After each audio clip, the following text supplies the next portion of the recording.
Welcome back into the 47 ABC News Hour. I'm here on the desk with Zach Gilliland. And Zach, it's time for sports, of course, and winter finally over, thankfully, which means springtime, it's here. Oh, yeah. Although you might be the only one thinking that, it's sad for us here at 47 ABC with basketball ending. What a season it was. Y-High undefeated, but falling to North Carolina. How about the season for North Carolina and Smyrna? Just so close to winning a state title, but unfortunately falling. But with the warm weather heating up, it's time to hit the diamond as the Shorebirds season kicked off just last Thursday. The number 15 prospect in the O's organization getting the start against Asheville. Third-round pick from 2017 looked great in his debut. 10 strikeouts, 4 hits, just 1 walk in 5 innings of work. How about the performance from the Jacksonville University graduate? The offense, though, will help him out in the as well. Bottom of the second, Ryan Ripken. Does that name sound familiar? He's the son of Hall of Famer Cal Ripken. He gets the RBI single, scoring Ben Brazier.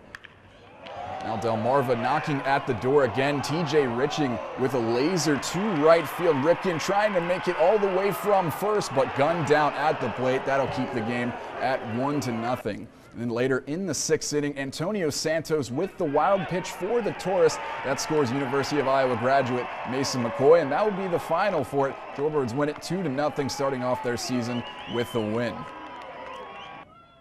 And to women's lacrosse, CNU against Salisbury. CNU actually starting out strong. Slow start for Salisbury. Caitlin King finding a cutting Colleen Burgal for the score. Lady Gulls down 1-0. And some troubles on the offensive end. A little too much passing to start it. Coach Jim Nestor making some changes, and instead of so many passes, the ladies begin to go unassisted. Emily McQuay with the score there.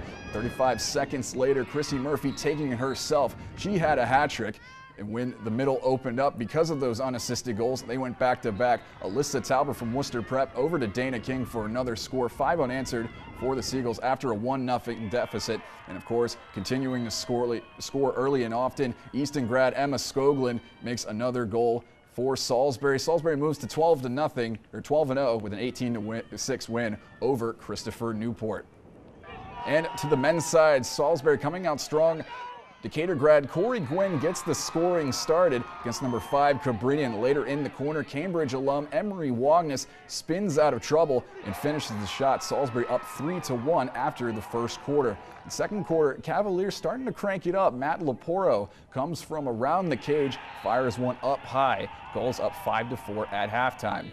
Second half, Gwynn with a 6 swim move over defender, loads up and cranks another goal, and a hat trick from the junior from Berlin. But Cabrini come back to tie it up in the 4th off the ricochet. Timothy Brooks shoots and scores, ties things up at 8. It's still 6 minutes to go, still tied as well. Wagnes comes up big, gets past the defender and scores the go-ahead goal. Salisbury up.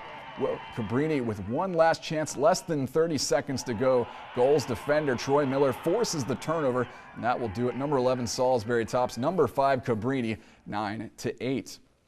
And the Nationals looking to avoid dropping their 4th straight game, taking on the Mets. They would lead 1-0 thanks to a bloop single into right by Pedro Severino. Let's skip ahead to the 7th inning. Nats still holding a 1-run lead, but with a runner on first, Asdrubal Cabrera pulls one into right field, scoring Ahmed Rosario and tying the ball game at 2. Later in the same inning, Todd Frazier, runners on the corners, grounds out to second base, but Cabrera scores as well. New York jumps up 3-2, and then the last hope for the Nats falling to Matt Adams.